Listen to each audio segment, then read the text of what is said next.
Pemerintah tak hanya mengeruk Kalimampang, putusan dari PT UN seharusnya menjadi momentum untuk lebih baik dalam penanganan banjir.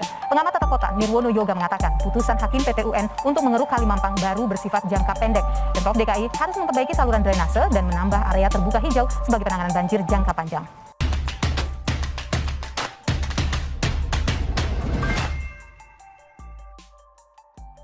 Anies sudah gak fokus, Jakarta makin terbengkalai. Ditulis oleh Papa Dimas dari siwar.com. Beberapa waktu lalu Gubernur DKI Jakarta Anies Baswedan digugat oleh warganya, korban banjir akibat meluapnya Kalimampang. Warga menggugat gubernur karena dinilai lalai dan gak pecus dalam menyelesaikan masalah banjir yang terus melanda Jakarta. Akhirnya gugatan itu dimenangkan warga dan menghukum Anies untuk mengeruk Kalimampang. Sejarah baru seorang gubernur di Indonesia disuruh ngeruk kali gara-gara gak becus kerja dan digugat warganya. Nasibmu nis.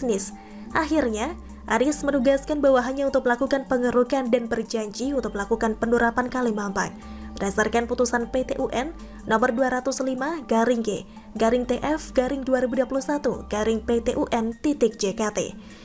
Namun sampai detik ini penerapan belum dilakukan. Akibatnya penggugat yang menjadi korban banjir melalui kuasa hukumnya kembali menagih komitmen Gubernur DKI Jakarta Anies Baswedan untuk melakukan penerapan Kalimampang.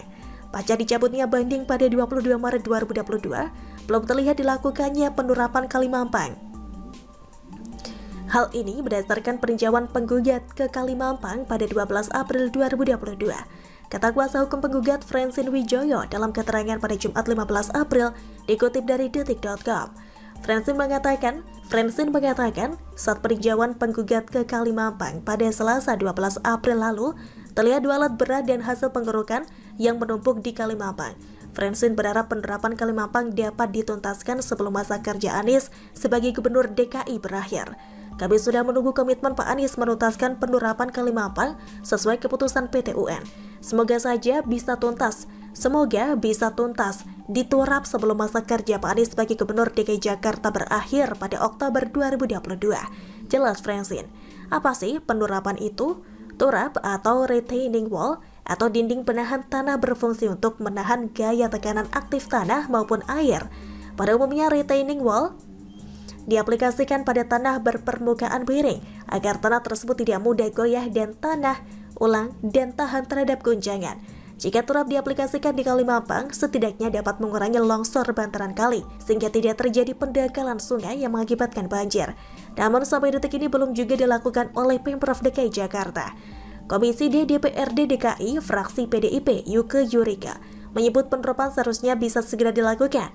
Secara anggaran tidak ada isu, seharusnya ini bisa segera dieksekusi, ujar Yuke Jumat 15 April, dikutip dari detik.com. Namun, Yuke menilai saat ini fokus Gubernur DKI Anies Baswedan tidak lagi ke Jakarta. Hal ini menyebabkan masalah penerapan Kalimampang tidak segera diselesaikan. Tapi saya melihat fokus Gubernur sudah tidak di Jakarta lagi, sehingga masalah-masalah seperti ini tidak bisa segera ditindaklanjuti, kata Yuke. Yuke menyebut pihaknya akan melakukan pengecekan ke wali kota dan dinas terkait untuk mempertanyakan masalah penerapan. Nanti saya akan cek ke wali kota dan dinas terkait mengenai hal ini, tuturnya. Dan seperti biasanya, untuk urusan yang seperti ini, Ahmad Riza Patria selaku Wagub DKI selalu dijadikan tameng oleh Anies. Menurut Riza, pembangunan turap tidak bisa mendadak dan tiba-tiba dibangun dalam waktu singkat. Pembangunan turap bukan hanya di Kalimampang, butuh perencanaan dan masuk dalam program pengendalian banjir yang disusun Pemprov DKI Jakarta. Hello, masa jabatan Anies sebagai Gubernur DKI Jakarta sudah hampir selesai. Sudah 5 tahun, bos. Masa ya selama 5 tahun ini pengendalian banjir cuma sebatas perencanaan? Realisasinya kapan? Sumur resapan kan terbukti gagal total. Malah jalanan Jakarta banyak yang bopeng gara-gara pekerjaannya yang asal-asalan. Lalu kemana fokus Gubernur seiman Anies Baswedan? Kemana lagi kalau bukan fokus ke pencalonan presiden dalam pemilu 2024? Anies sedang fokus ke program dan proyek yang dapat meningkatkan elektabilitasnya. Buat modalnya pres nanti. Program lain mah ke laut aja kali ya. Mulai dari ngototnya menyelesaikan Jakarta International E-Prix Circuit yang terus dikebut. Meskipun sampai saat ini progresnya belum jelas. Ya belum jelas karena karena penjualan tiket belum juga dilakukan dan sponsor masih sebatas mitos. Kemudian memamerkan JIS dengan melobi penyelenggara International Youth Championship atau IYC untuk menggelar event itu di sana. Sementara Persija, klub kebanggaan warga Jakarta yang merupakan tuan rumah JIS, tidak diikut sertakan.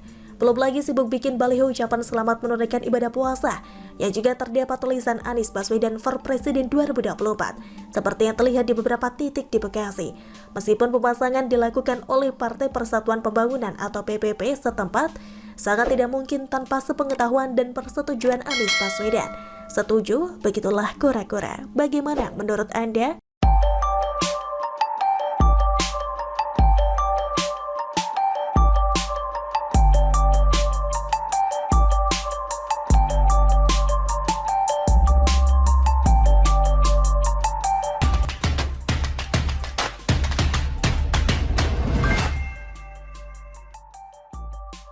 Gak cuma warga Jakarta, Persija juga dikibulin Anies. Ditulis oleh Papa Dimas dari siwar.com. Turnamen International Youth Championship atau IYC telah digelar di Jakarta International Stadium atau JS sejak Rabu 13 April. IYC sedianya sudah digelar pada awal Desember lalu, namun akhirnya dibatalkan lantaran situasi COVID-19. IYC merupakan ajang yang mempertemukan talenta muda sepak bola dunia dan Indonesia.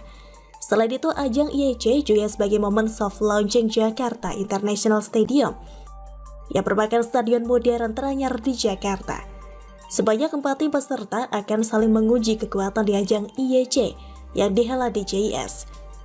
Keempat tim peserta itu adalah Barcelona U18, Atletico Madrid U18, Bali United U18 dan Indonesia All Stars U20. Sejatinya, slot Bali United diisi oleh Real Madrid U18, akan tetapi mereka tidak jadi berpartisipasi. Alasan Bali United dipilih untuk menggantikan Real Madrid U18 karena mereka tim juara Liga 1 U18 Elite Pro Academy atau EPA. Lalu bagaimana dengan Persija? Klub kebanggaan warga Jakarta yang dijuluki Macan Kemayoran itu? Ternyata Persija Jakarta tidak diikut sertakan dalam International Youth Championship ini. Apa alasannya? Chairman Pancoran Soccer Field yang juga penyelenggara IYC 2021, Gede Widiade, membeberkan alasan Persija tidak ikut dalam turnamen tersebut. Gede menjelaskan turnamen ini sejak awal selalu digelar di Bali. Namun turnamen kali ini digelar berkolaborasi dengan DKI Jakarta dalam rangka soft launching JS. Namun, karena Persija tidak punya tim EPA atau Elite Pro Academy yang juara, sedangkan Bali United U18 juara EPA, maka Bali United lah yang diikutsertakan menggantikan posisi Real Madrid U18. Jadi selama ini Pemprov DKI diam-diam berkomunikasi dan melakukan lobby-lobby dengan penyelenggara IYC